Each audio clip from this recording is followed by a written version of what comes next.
देखिए, आज के टॉपिक में हम कवर करेंगे कि अगर हमसे नेसेसरी अकाउंट की जगह जर्नल एंट्रीज मांग ली जाए तब हमें काम कैसे करना है।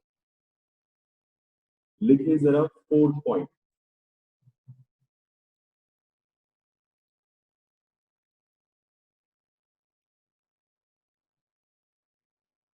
Necessary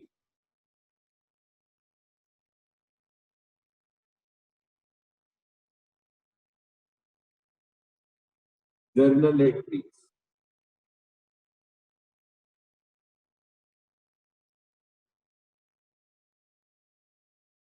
instead of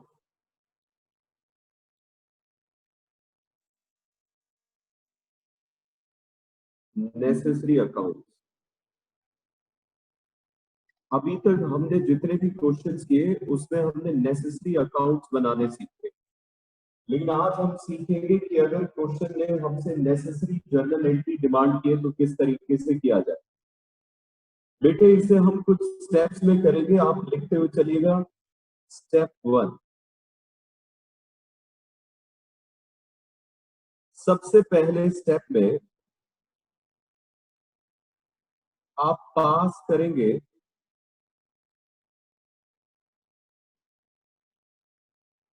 journal entries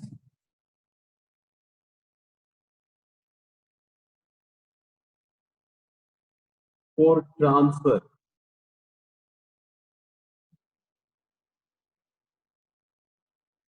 of all items of balance sheet. सबसे पहले आपको क्या काम करना है जी, आप जितने भी आइटम्स है बैलेंस शीट के उन्हें ट्रांसफर करते थे, तो आप उन्हें ट्रांसफर करने की जर्नल एंट्रीज बनाएंगे। देखिए अब जरा वो एंट्रीज क्या बनती है।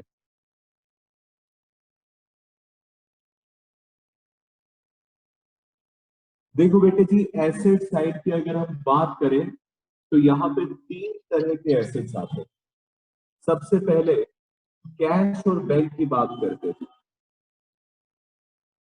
ट्रांसफर ऑफ कैश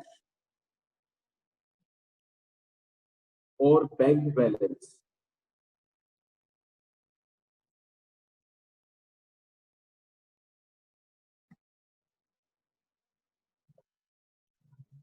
हाँ जी बेटे, देखो एक बात बताओ जरा, आप अगर कैश को कैश अकाउंट में ट्रांसफर करते हैं या बैंक को बैंक अकाउंट में ट्रांसफर करते हैं तो उसके लिए कोई एंट्री नहीं होती है। मतलब ये, अगर आप बैलेंस को ब्रॉट डाउन कर रहे हैं तो इसके लिए तो आप कोई भी जर्नल एंट्री नहीं बनाएंगे। लेकिन आप अगर मान लीजिए कैश बैलेंस को ट्रांसफर कर रहे हैं टू बैंक अकाउंट, तो बेटे जी ध्यान रखिए, इसके लिए आपको जर्नल एंट्री बनानी पड़ेगी। अगर आप कैश बैलेंस को बैंक अकाउंट में ट्रांसफर कर रहे हैं तो आप इसके लिए बेसिकली एंट्री ये करेंगे कि आपने पैसा डिपॉजिट कर दिया बैंक में, तो इसके लिए आप एंट्री क्या बनाएंगे? बैंक अकाउंट डेबिट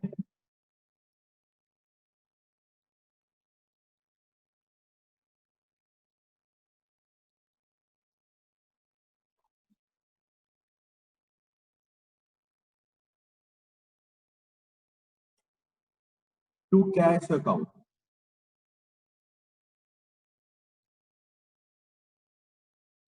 ओके, चलिए अब इसके बाद समझिएगा। एक तो इसमें आते हैं जी कैश और बैंक बैलेंस, दूसरा अब हमें ट्रांसफर करने होते हैं वो सन्ड्री एसेट्स जो कि बिक सकते हैं। सन्ड्री एसेट्स जो कि रिलाइजेबल है। तो जितने भी ऐसे एसेट्स हैं जो रिलाइजेबल है, आप अच्छे से जानते हैं, उन्हें हमें ट्रांसफर करना होता है debit side of realisation account. तो इसके लिए आप एंट्री क्या बनाओगे, realisation account debit to sundry assets. हालांकि आप बाय नेम लिखोगे, मतलब ये कि आप अगर मान लीजिए डेटर्स को ट्रांसफर कर रहे हैं तो टू डेटर्स, लेकिन करोगे एक ही एंट्री में ट्रांसफर, टू फर्नीचर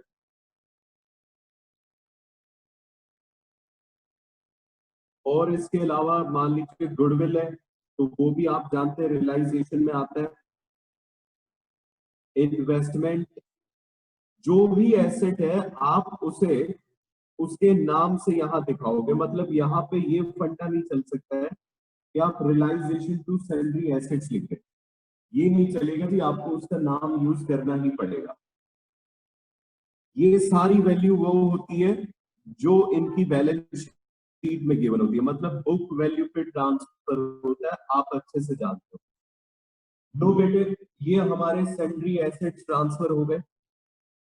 अब इसके बाद तीसरे जो चीज आपको ट्रांसफर करनी होती है एसेट साइड में, वो है फिक्टिशियस एसेट्स।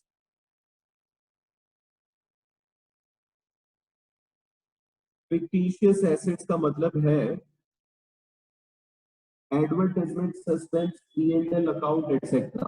तो अगर आप इन्हें ट्रांसफर करेंगे तो इसके लिए एंट्री बनेगी एडवर्टाइजमेंट सस्पेंस अकाउंट डेबिट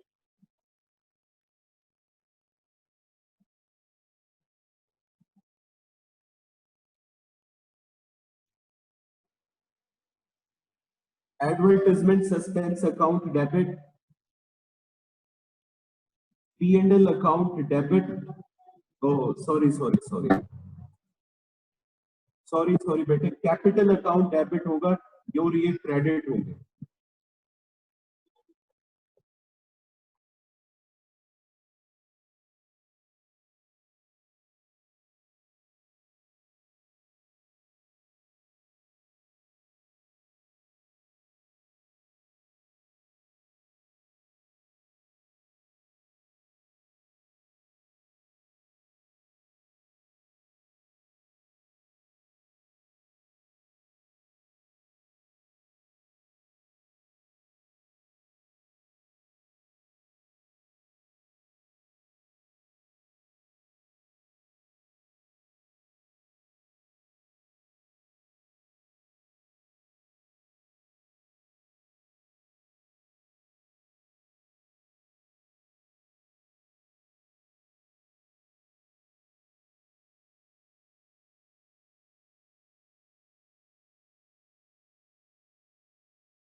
देखो बेटे, जो एंट्री बनेगी एडवर्टाइजमेंट सस्पेंस और पीएनएल को ट्रांसफर करने की, वो होगी partners capital account debit to advertisement suspense और to PNL account.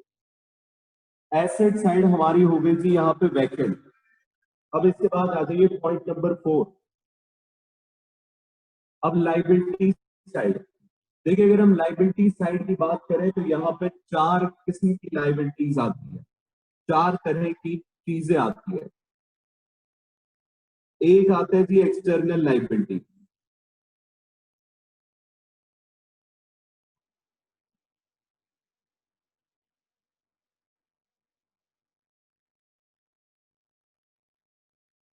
External liabilities को आप कहाँ ट्रांसफर करते हैं, रियलाइजेशन अकाउंट में। तो उसके लिए आप एंट्री क्या करेंगे, जितनी भी आपकी एक्सटर्नल लाइबिलिटीज है उनको उनके नाम से डेबिट करिए। Creditors account debit, bills payable account debit, outstanding expense account debit, और भी अगर कोई लाइबिलिटी है तो हम उसे भी डेबिट कर देंगे टू रियलाइजेशन अकाउंट। लो जी, ये एक्सटर्नल लाइबिलिटी ट्रांसफर हो गई। इसके बाद आप इंटरनल लाइबिलिटी को ट्रांसफर करते हैं।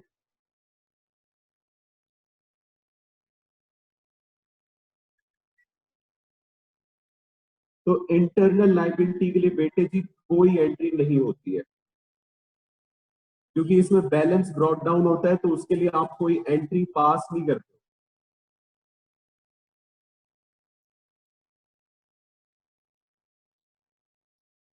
सिक्स, एक्यूमुलेटेड प्रॉफिट्स के लिए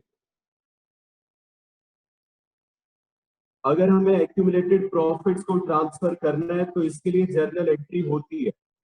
देखो बेटे, जर्नल एंट्री हर उस चीज के लिए होती है जो अपने नहीं किसी दूसरे अकाउंट में जाके ट्रांसफर होता है। जैसे देखिए, पार्टनर का लोन है जो इंटरनल लायबिलिटी है, ये तो अपने ही अकाउंट में आ जाता है, तो इसमें कोई एंट्री नहीं पास करते हैं, सिर्फ बैलेंस ब्रॉट डाउन करते हैं। लेकिन एक्यूमुलेटेड प्रॉफिट्स तो कैपिटल अकाउंट में जाते हैं जी, जो कि एक अलग अकाउंट है। तो इसके लिए आप एंट्री करेंगे accumulated profits account debit to realisation account.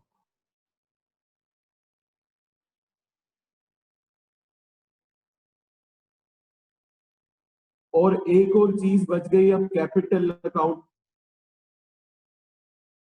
Capital के जो बैलेंसेस आते हैं लाइबिलिटी साइड में, क्योंकि कैपिटल के बैलेंसेस आप हमेशा कैपिटल अकाउंट में ट्रांसफर करते हैं, यानी कि अपने ही अकाउंट में जाते हैं, तो इसके लिए भी कोई एंट्री नहीं होती है, वो सिर्फ और सिर्फ बैलेंस बीडी होता है।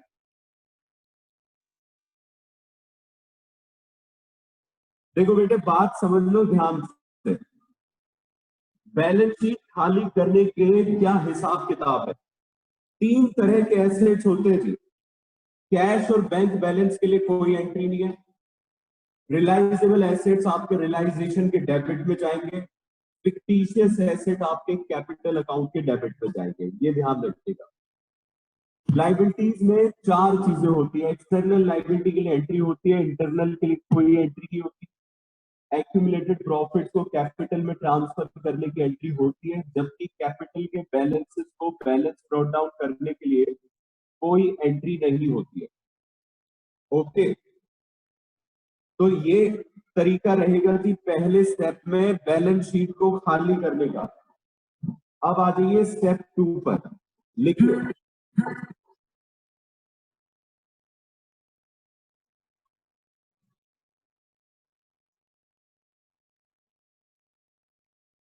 स्टेप 2 में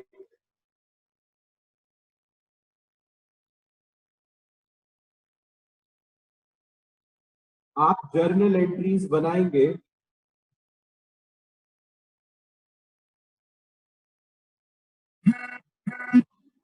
for additional information.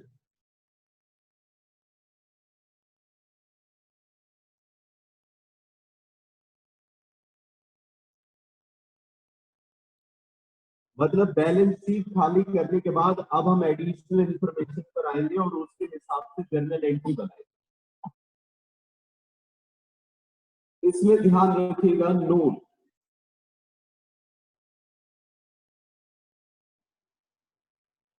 Pass entries one by one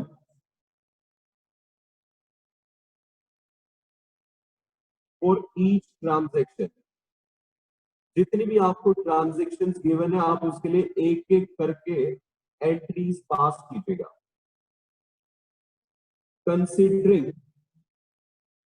एक बात का ध्यान रखते हुए, टू लीव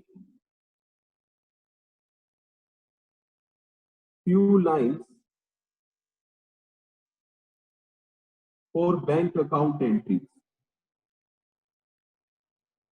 बस बेटे, इसमें इस चीज का ध्यान रखना है कि जो बैंक अकाउंट की एंट्रीज है उसे आप तुरंत क्लोज ना करें और उसके लिए आप दो चार लाइनें छोड़ते हुए करें। जैसे कि मान लीजिए वो कहते जी फर्नीचर को हमने बेच दिया, तो आप इसके लिए बैंक टू रियलाइजेशन करते ना एंट्री, तो आप बैंक टू रियलाइजेशन करके उस एंट्री को छोड़ दीजिए बस। अमाउंट मत लिखिएगा, क्योंकि उसमें इसमें फ्यू लाइंस की जगह लिख दीजिए considering to leave amount for bank account entries.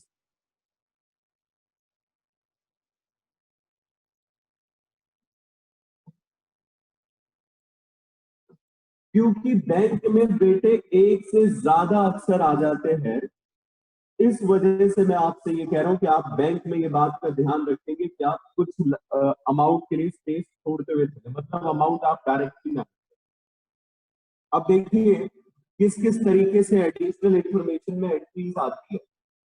तो बेटे एडिशनल इंफॉर्मेशन में पहली इंफॉर्मेशन तो होती है रियलाइजेशन ऑफ एसेट्स।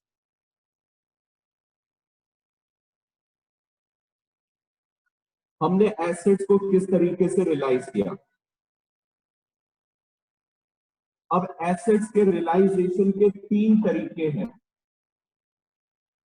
पहला तरीका है कि आपने एसेट्स को बेच दिया हो,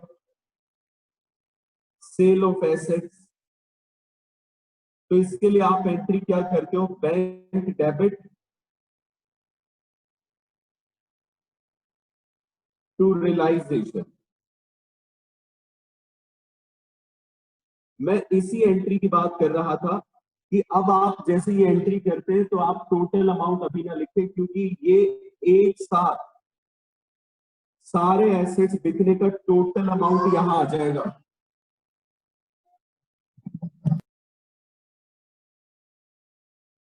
हाँ जी बेटे देखिए जरा, अगर मान लीजिए एसेट्स को बेच दिया गया तो हम एंट्री क्या करेंगे, bank account debit to realisation. लेकिन ध्यान रखिए ये टोटल अमाउंट से होगा। दूसरा है कि एसेट्स को पार्टनर ने टेक ओवर कर लिया।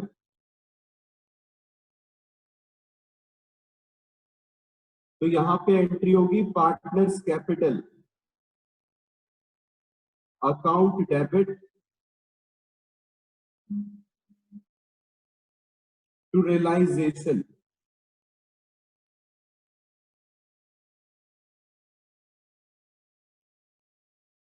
और तीसरा होता है किसी क्रेडिटर ने टेक ओवर कर लिया।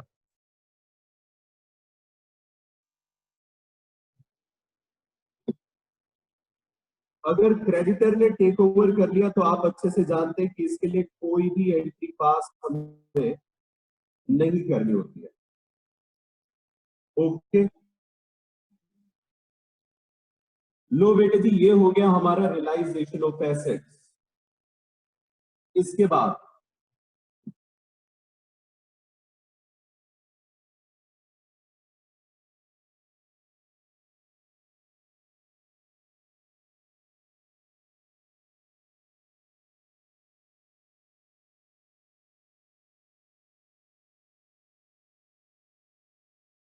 आगे लिखिए जरा, सेकंड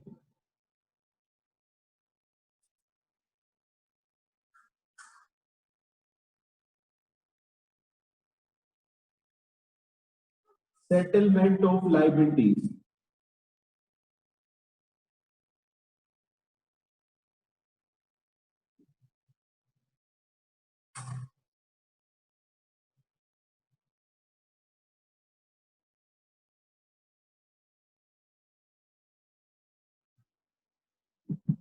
अब देखिए लाइबिलिटीज की सेटलमेंट किस तरीके से होती है, ये हम बात कर रहे हैं अभी सिर्फ एक्सटर्नल।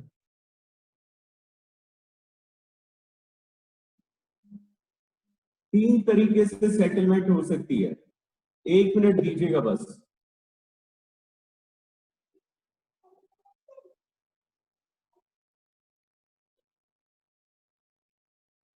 तीन तरीके से हम लाइबिलिटीज को सेटल कर सकते हैं।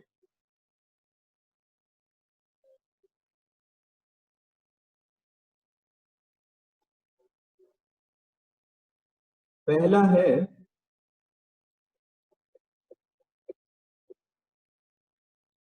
पेमेंट।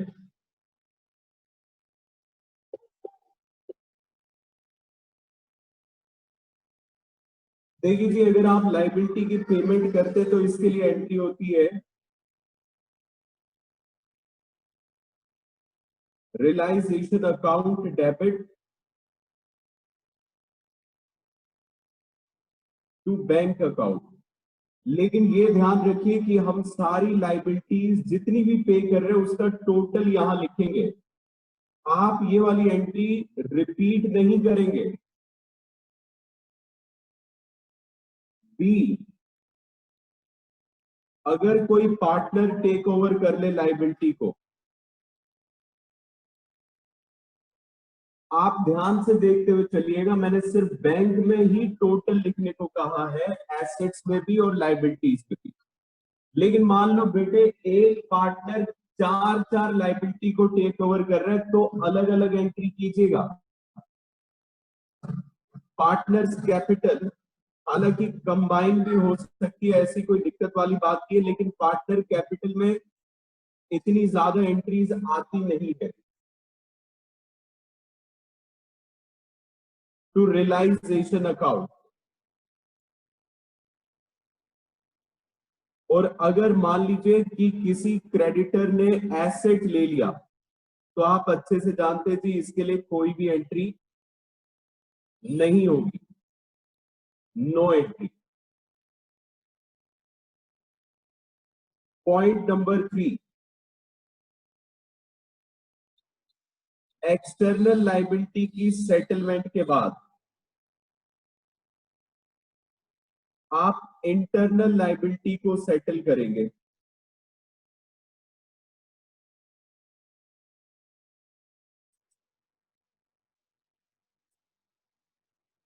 और इंटरनल लाइबिलिटी की सेटलमेंट 3 केसेस हो सकते हैं। Case A,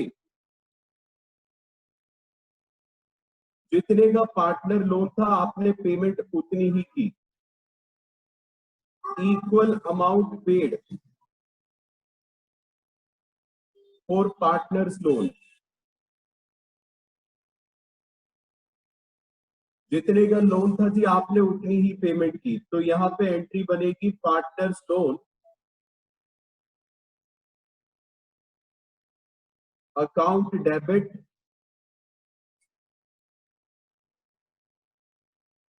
to bank account.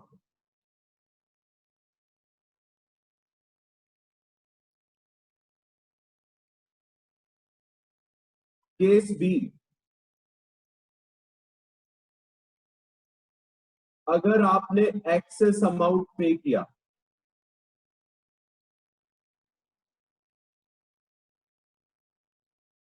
तो बेटे उस पे एंट्री बनती है partner loan account debit realisation account debit to bank account.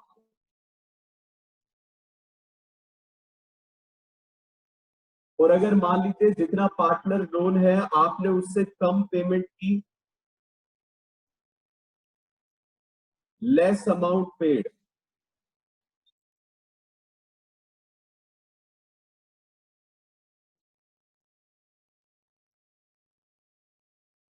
तो हम एंट्री करते हैं partners loan account debit to bank account. और क्योंकि अब आपने लोन से कम पेमेंट करी है, तो यहां हो जाता है फायदा, फायदे के लिए रियलाइजेशन को क्रेडिट करते हो।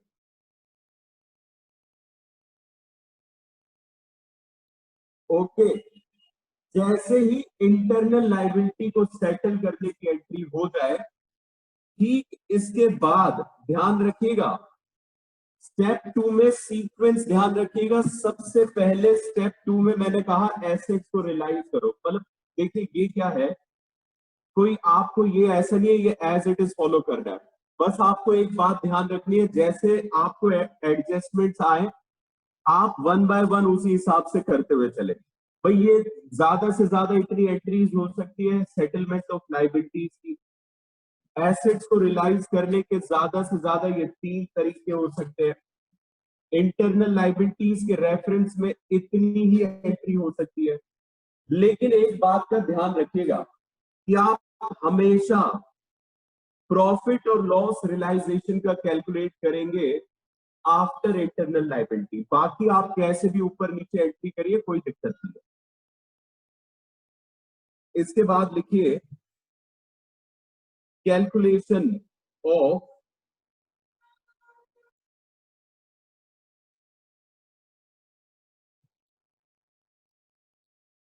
प्रॉफिट और loss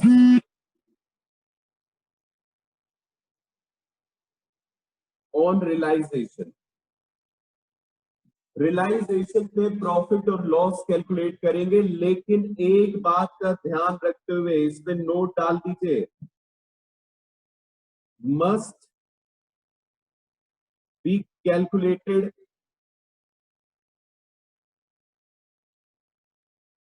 after payment of internal liability.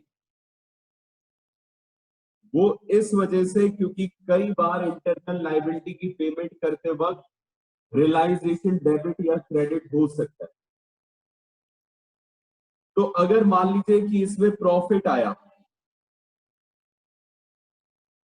तो प्रॉफिट को डिवाइड करने की एंट्री सभी को पता है क्या होती है,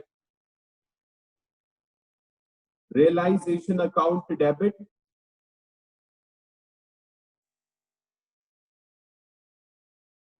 टू पार्टनर्स कैपिटल अकाउंट।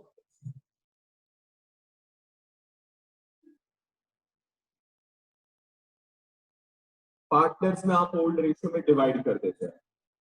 और अगर आपका लॉस आया तो for loss above entry will be reversed. तो बस बेटे जी ज्यादा कुछ नहीं कर रहे आप ऊपर लिखी हुई एंट्री को रिवर्स कर देंगे अगर लॉस आता है तो। ओके, यहां आके अब हमारा स्टेप 2 हो जाता है खत्म। अब है जी स्टेप 3 जो कि फाइनल स्टेप है।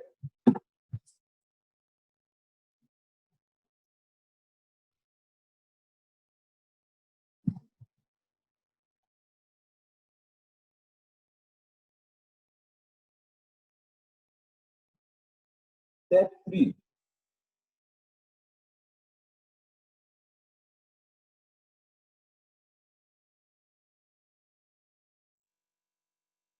देखिए ये जो फाइनल पेमेंट है ये कभी भी एडजस्टमेंट में नहीं बताएगा, तो आपको ये ध्यान रखना है कि आपको सबसे लास्ट एंट्री यही करनी है, final payment to partner.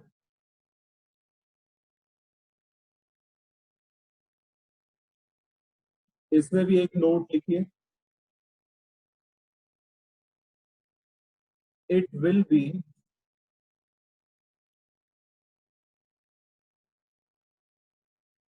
Calculated by preparing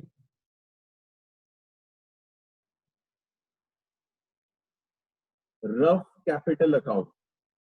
आपको याद है एडमिशन और रिटायरमेंट में भी हम रफ कैपिटल अकाउंट बनाते थे, तो कुछ ऐसी ही चीज आप यहां पे भी बनाने वाले हैं। फाइनल पेमेंट करने के लिए दो तरीके हो सकते थे, या तो आपको पेमेंट करनी होगी या फिर आपको रिसीव करना होगा। फाइनल सेटलमेंट में अगर मान लीजिए फाइनल पेमेंट है तो इसमें आपको पैसा देना पड़ता है। तो यहाँ पे आप एंट्री करते हैं partners capital account debit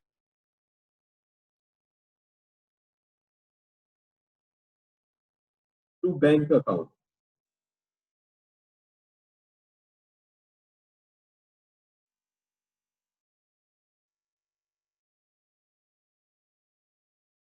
final receipt के वक्त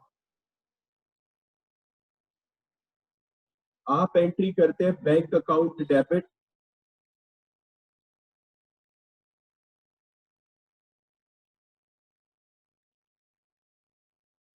टू पार्टनर्स कैपिटल अकाउंट।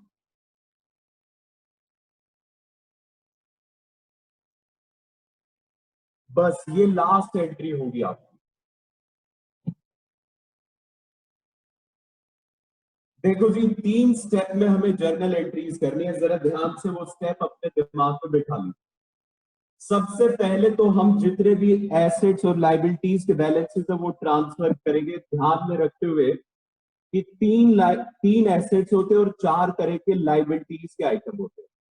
देखो इसे याद कैसे करना है आप घर पे, आप इसी तरह से करेंगे जी। पहले बैलेंस शीट को खाली किया जाए, 3 एसेट्स के आइटम है, ये जो आप पहले 3 देख रहे हैं ये है जी एसेट से रिलेटेड आइटम।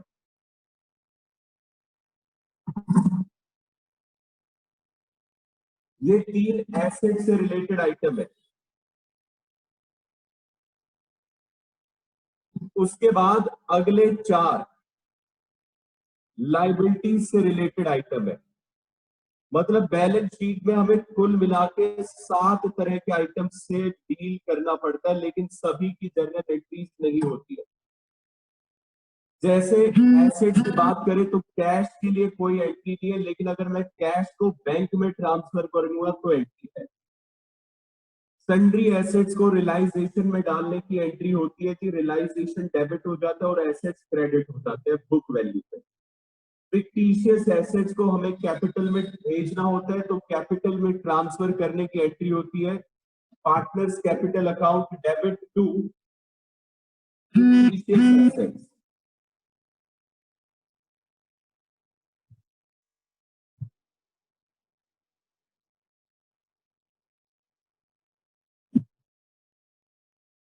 आगे देखिए, लाइबिलिटीज को अगर ट्रांसफर करना है, बेटे ध्यान रखो लाइबिलिटी का बैलेंस क्रेडिट, मुझे देखिए डेबिट करना होता है अगर किसी भी एक्सटर्नल लाइबिलिटी को खत्म करना है तो इसे खत्म करके रियलाइजेशन में ट्रांसफर कर दिया जाता है। ठीक है,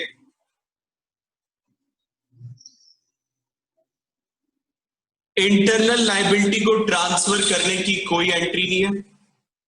एक्यूमुलेटेड प्रॉफिट्स रियलाइजेशन में नहीं जाएंगे, ये मैंने गलती से यहां लिख दिया है, ये आएंगे जी पार्टनर्स कैपिटल अकाउंट में।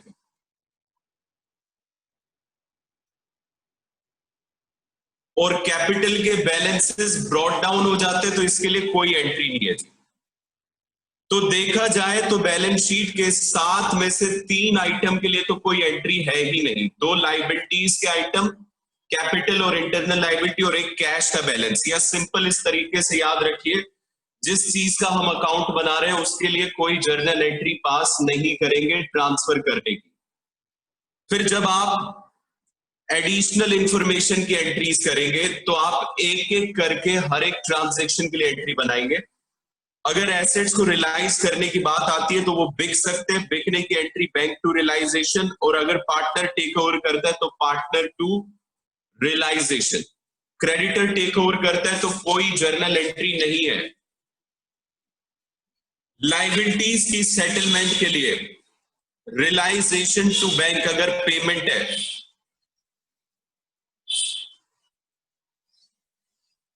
और अगर पार्टनर टेक ओवर करता है तो बेटे ये एंट्री रिवर्स हो रखी है, इसे सही कर लीजिए। ये असल में रियलाइजेशन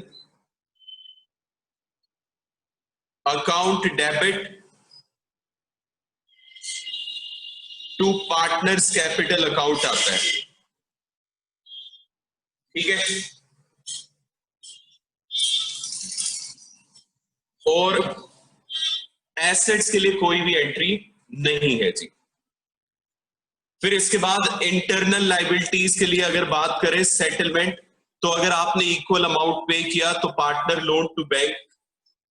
ये सारी इंफॉर्मेशन आपको गिवन होगी जी, हमने किस किस तरीके से पेमेंट की है। ठीक है, एक्सेस अमाउंट पे किया तो partner loan debit, realisation debit to bank.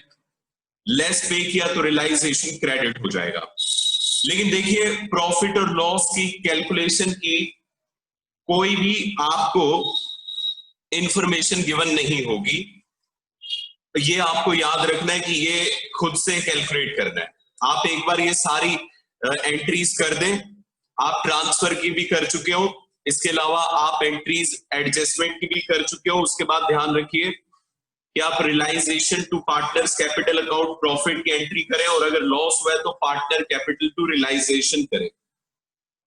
और एक लास्ट में आपको जाते जाते फाइनल सेटलमेंट की भी एंट्री करनी है, जिसके लिए हमें रफ में कैपिटल अकाउंट बनाना होगा। बस इतनी बातें ध्यान रखिए। इस पे बेस्ड अब मैं आपको क्वेश्चन अभी तो नहीं कराऊंगा, लेकिन मैं आपको हो सकता है कि इसके रिगार्डिंग वीडियो सेंड कर दूं। बस क्वेश्चन कराते ये वाला टॉपिक खत्म समझिए। ओके बेटे, आज की क्लास फिर यहीं तक है।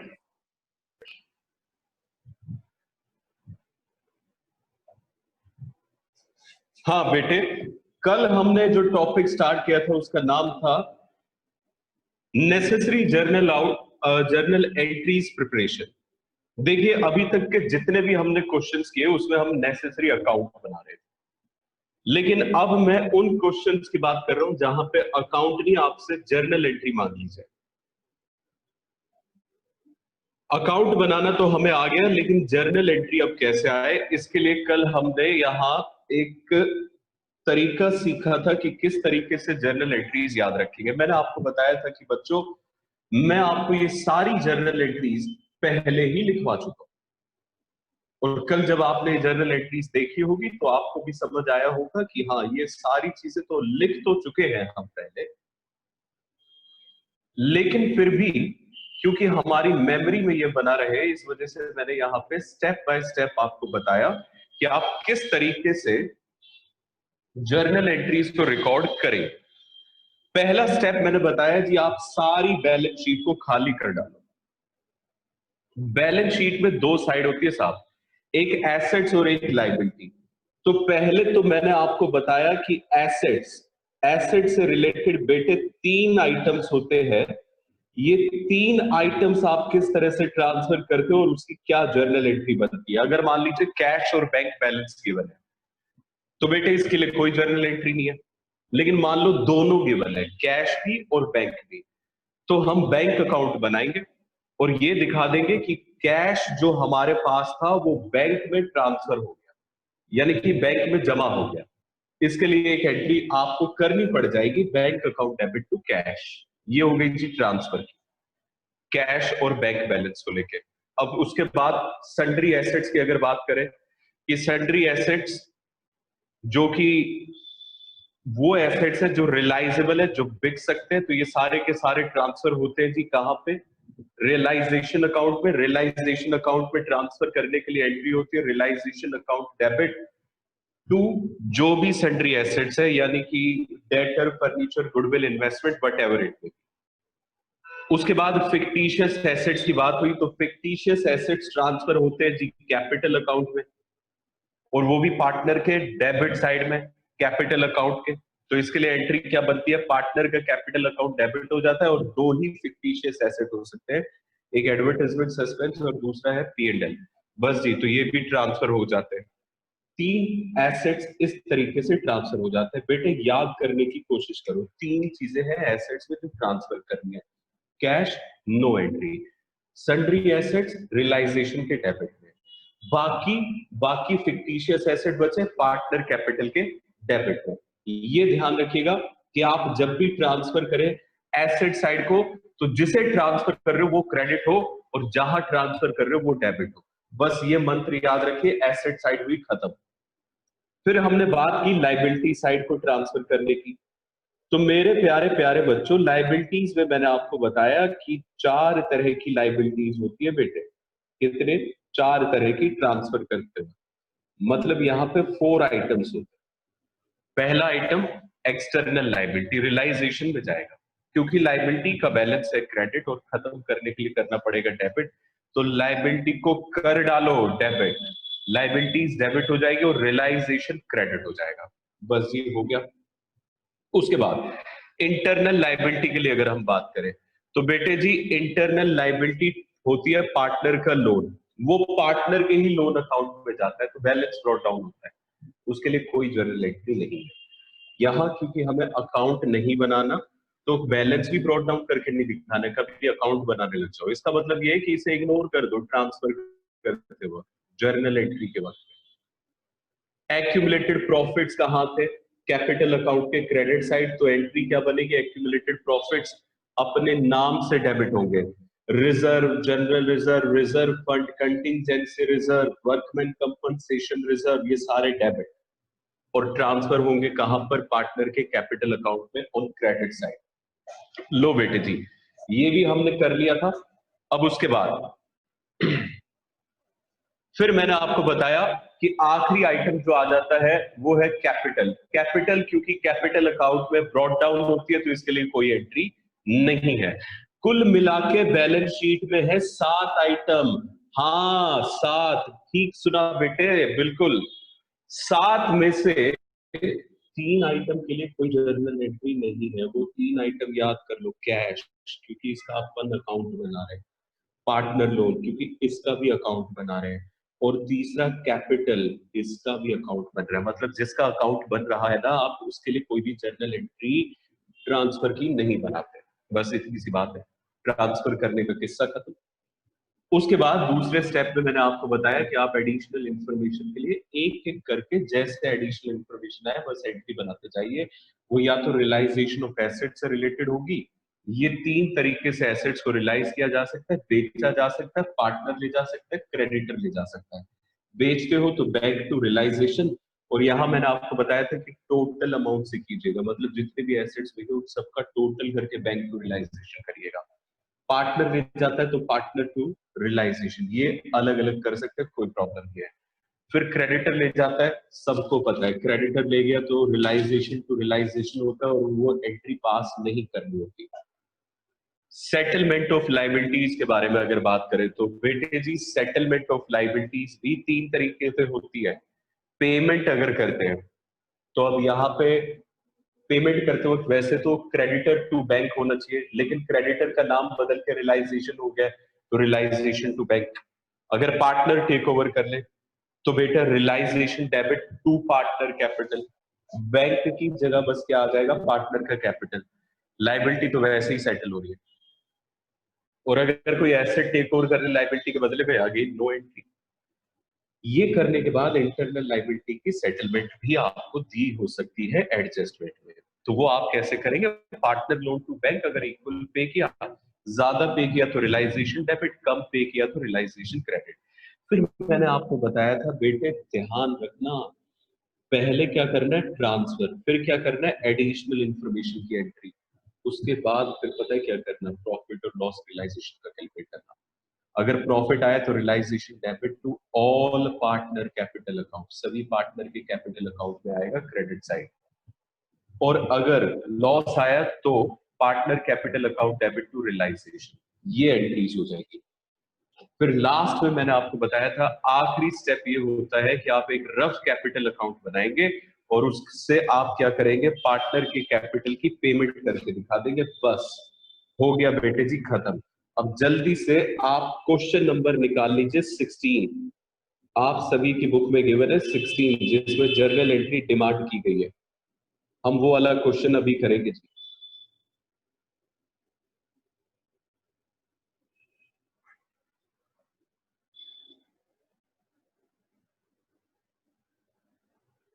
Question number is 16। ये क्वेश्चन गिवन है जी पेज नंबर 6.98 पर, ओपन कर लीजिए।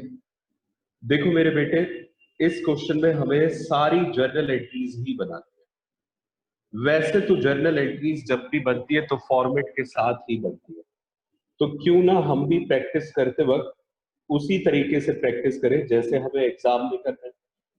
जल्दी से सभी बच्चे फॉर्मेट ड्रॉ कर लीजिए, डेट पर्टिकुलर्स, अमाउंट डेबिट और अमाउंट क्रेडिट।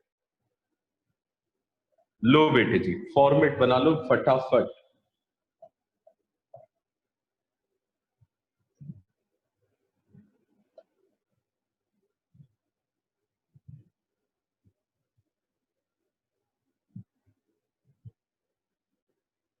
ये लो जी, ये बन गया है मेरा फॉर्मेट।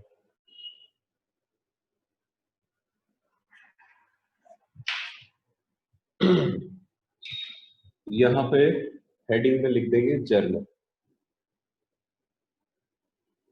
एंट्रीज।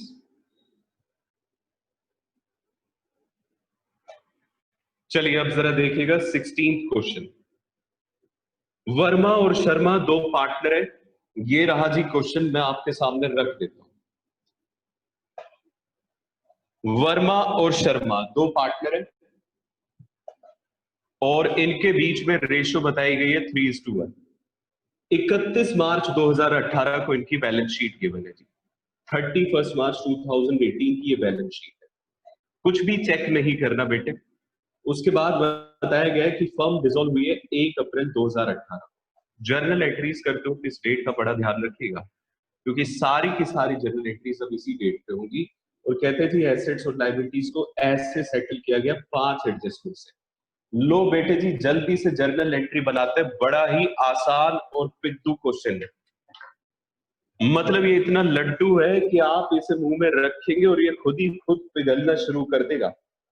2018 1 अप्रैल सबसे पहला स्टेप होता है कि आप बैलेंस शीट को खाली करने की एंट्रीज करें, और वो भी शुरुआत होती है एसेट साइड से। तो एसेट साइड में कुल मिला के 4 आइटम्स गिवन है, आपको दिख ही रहे होंगे, जिसमें से 3 तो ऐसे एसेट्स है जो बिक सकते हैं। तो जो बिक सकता है उसे ले आइए रियलाइजेशन में। Realisation account debit, sundry assets मत लिख दीजिएगा नाम से, to machinery, to land and building और टू डेटर्स। लो बेटे जी ये मैंने कर दिया ट्रांसफर। मशीनरी थी 60,000 की, लैंड एंड बिल्डिंग था 70,000 और डेटर थे 80,000। कुल मिलाकर रियलाइजेशन अकाउंट डेबिट हुआ जी 2,10,000 से। डन। उसके बाद गिवन है bank. Bank balance brought down होता है, इसके लिए कोई जर्नल एंट्री नहीं होती है, तो इसे छोड़ दीजिए, कोई एंट्री नहीं करनी। अब आ जाइए लायबिलिटीज में। लायबिलिटीज में हमें गिवन है कैपिटल। कैपिटल का भी बैलेंस बच्चे क्या होता है, ब्रॉट डाउन, इसके लिए भी हमें कोई एंट्री नहीं करनी। क्रेडिटर्स, ये हमारे लिए एक्सटर्नल लायबिलिटी होती है, तो इसे ट्रांसफर किया जाएगा रियलाइजेशन अकाउंट में क्रेडिट साइड। आप एंट्री बनाएंगे creditors account debit to realisation account. लो जी ये भी खत्म, 70,000 रुपए। सारी लायबिलिटीज क्रेडिट में ट्रांसफर हो जाती है और सारे एसेट्स डेबिट में। लो बेटे ये हो गया। अब इसके बाद 1 अप्रैल को अगले स्टेप पे आ जाइए।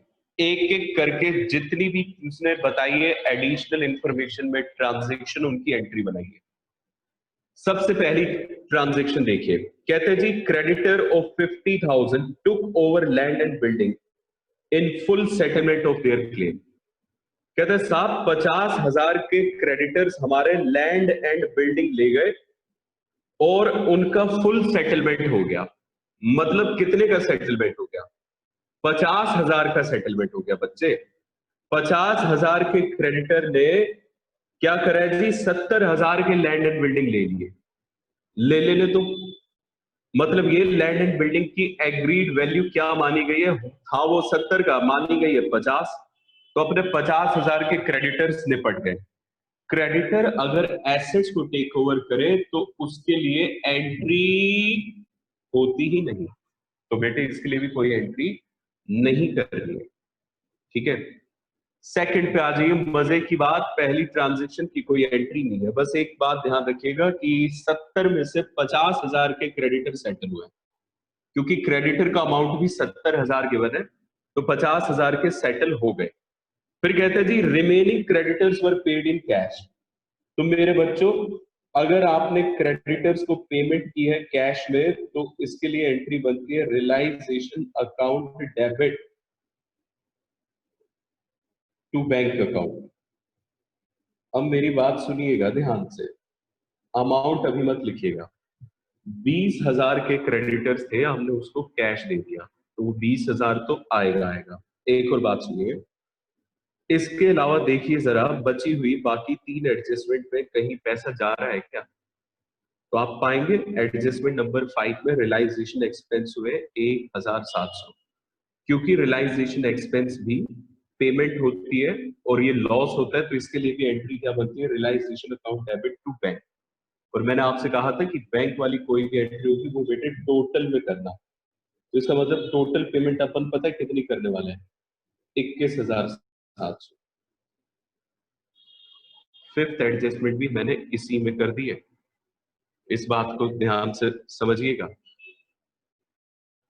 आगे देखिए अब जरा, मशीनरी को 30% डेप्रीसिएशन पे बेच दिया 1 अप्रैल को ही, तो बेटे ये भी बैंक वाली एंट्री हो गई। मतलब एंट्री बनी bank account debit to realisation.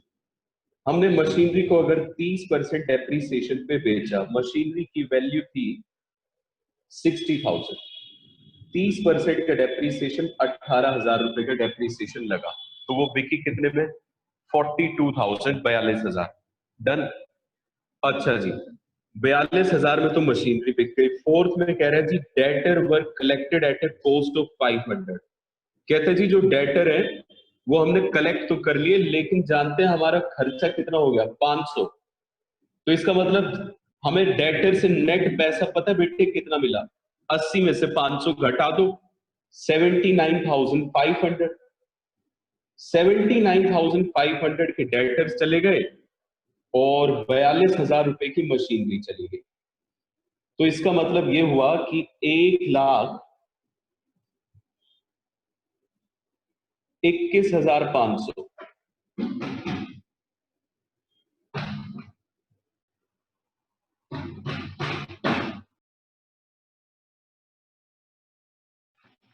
लो बेटे, 1,21,500 के एसेट्स रियलाइज हो गए।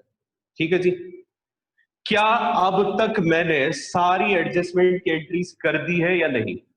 5 एडिशनल इंफॉर्मेशन में ट्रांजेक्शन थी, वो सारी की सारी रिकॉर्ड हो गई।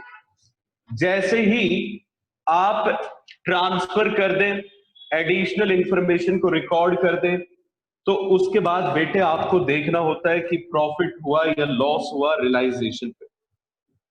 तो चलिए जी अब देख लेते हैं कि प्रॉफिट हुआ या फिर लॉस हुआ रियलाइजेशन पे। ये आप किस तरीके से देखेंगे जरा ध्यान से समझिएगा। बहुत आसान है बेटे, बहुत ज्यादा आसान। देखो जरा, ये कोई वर्किंग नोट नहीं है जी, ये मैं रफ नोट्स बना रहा हूं। रफ नोट्स का मतलब है ये मैं यहां पे लिख इस वजह से रहा हूं कि मेरा बच्चा अगर बाद में इसे घर पे पढ़े तो उसे समझ में आए, एग्जाम में ये नहीं दे रहे। ठीक है बेटे, आप रियलाइजेशन के डेबिट और क्रेडिट का टोटल निकाल लीजिए। रियलाइजेशन वो कैसे निकलेगा, आप जरा सारी एंट्रीज को चेक करिए। पहले देखते हैं रियलाइजेशन कहां कहां डेबिट हुआ है और उसका टोटल कर देते हैं। 2,10,000 से ये हुआ जी डेबिट, उसके बाद 21,700 से यहां हुआ, बस और कहीं नहीं हुआ है। इसका मतलब 2,41,700 से डेबिट है रियलाइजेशन अकाउंट। अब क्रेडिट देख लेते हैं। क्रेडिट पहली एंट्री में तो डेबिट था, सेकंड में 70,000 से क्रेडिट है और फिर 1,21,500 से क्रेडिट है। तो इसका मतलब क्रेडिट हुआ 1,91,500 से, 70,000 पहले और 1,21,500 बाद में, टोटल बन गया जी क्रेडिट का 19,150। अब आप एक बात बताओ, डेबिट का टोटल 2,41,700, क्रेडिट का टोटल 1,91,500, कौन सा ज्यादा आ रहा है? ऑफ कोर्स डेबिट साइड ज्यादा आ रही है, और अगर डेबिट साइड ज्यादा आती है तो हमेशा आता है लॉस। लॉस आएगा जी 50,200 रुपए का, 50,200 का, ये लॉस आएगा। इस लॉस को अब आप पार्टनर्स के बीच में कर दीजिए डिवाइड 3:1 की रेशियो में। तो अगर इसे डिवाइड किया जाए, डेट आएगी जी अप्रैल 1। लॉस है तो बेटे लॉस कैपिटल अकाउंट के डेबिट साइड आता है, तो अब आप लिखिए Verma's capital account debit, Sharma's capital account debit,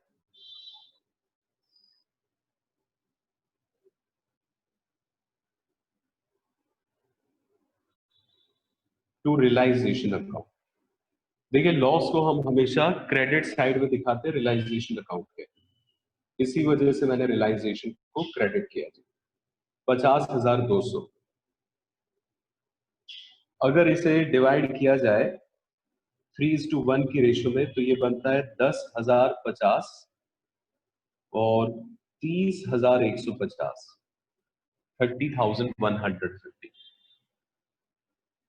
okay, बस अब लास्ट स्टेप, उसमें आप क्या करेंगे, कैपिटल अकाउंट बनाएंगे रफ में। और रफ में कैपिटल अकाउंट बनाना आप पहले भी सीख चुके हैं, चैप्टर हमारे एडमिशन और रिटायरमेंट। तो आप एक काम करिए, इस तरीके से बनाइए, डेबिट और क्रेडिट दो साइड रखिए, एक तरफ वर्मा जी, दूसरी तरफ शर्मा जी, फिर वर्मा और शर्मा दोनों साइड। अब कैपिटल अकाउंट कैसे बनेगा रफ में, जरा ध्यान से सुनिए। सबसे पहला काम तो आप इसमें करेंगे बैलेंस को ब्रॉट डाउन करना, और ये बैलेंस आपको बैलेंस शीट में देखने को मिल जाएंगे। 1,20,000 वर्मा का और 80,000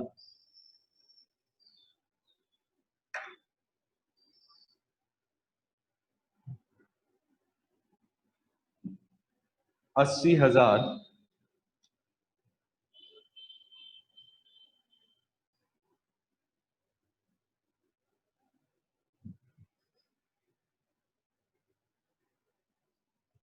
हाँ जी बच्चा कह रहा है कि सर ये डिवाइड गलत हो गया है। ओहो, बिल्कुल सही कह रहे हो जी आप, डिवाइड तो गलत ही हुआ है। मैंने 40,200 को डिवाइड कर रखा है।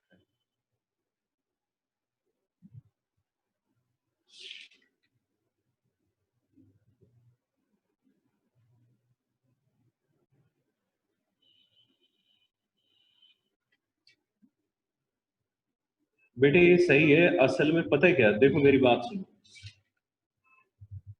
2,31,700 आ रहा है जी डेबिट साइड पे टोटल।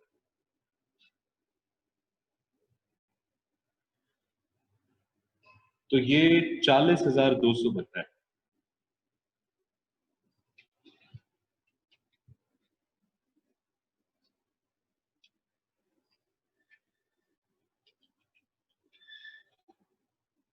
यहाँ 40,200 कर दीजिए। जो डिवीजन हो रखा है जी वो बिल्कुल सही हो गया है अकस्मात, ठीक है ना, गलती से सही हो गया जी। 40,200 का आ रहा है बेटा लॉस।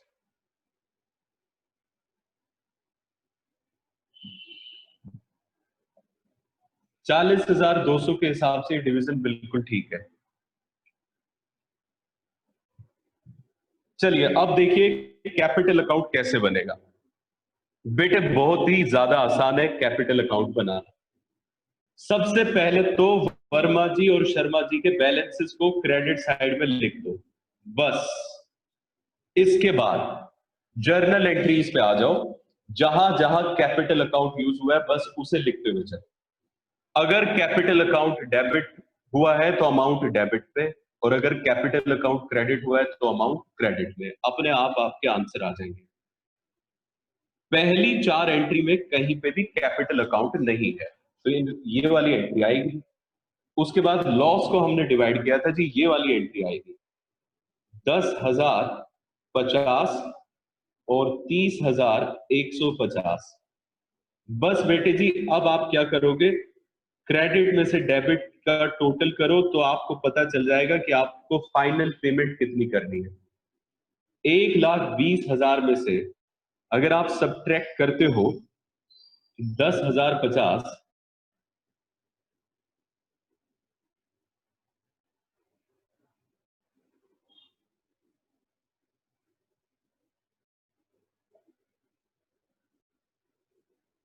एक मिनट रुकिए जरा,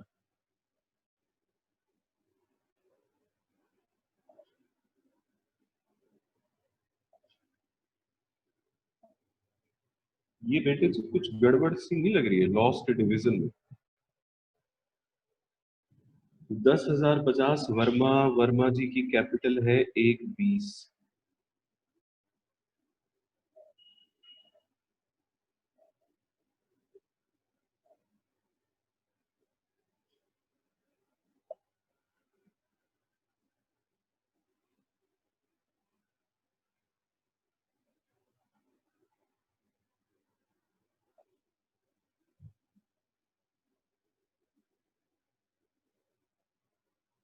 ओहो, वही तो मैं कह रहा हूँ, उल्टा लिख रखा जी ये 30,150 और ये आ रहा है जी 10,050।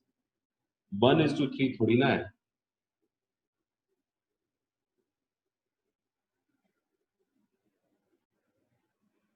लो, अब मैंने सीधा कर दिया चीज।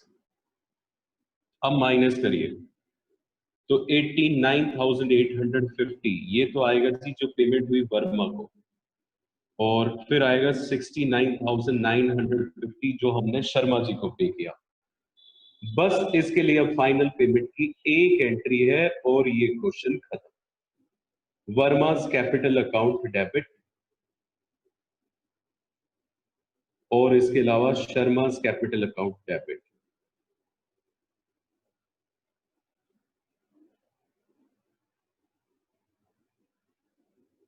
टू बैंक अकाउंट 89,850 और 69,950 कुल मिला के हमने पेमेंट करी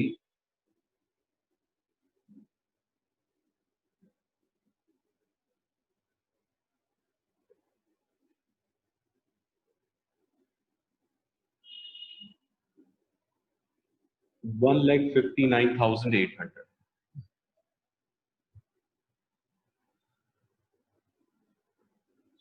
ये दिखाने की जरूरत नहीं है कि बैंक टैली कर रहा है या नहीं, क्योंकि वो अकाउंट हमसे मांगा नहीं गया। बस ये लास्ट एंट्री होगी जर्नल एंट्रीज करते वक्त। It is as simple as that.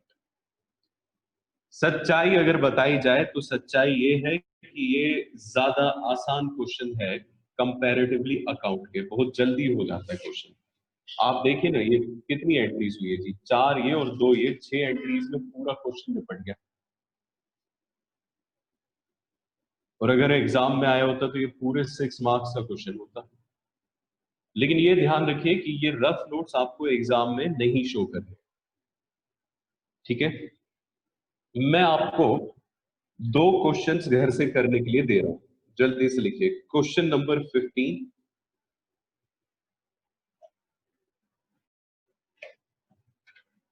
और इसके अलावा एक और क्वेश्चन है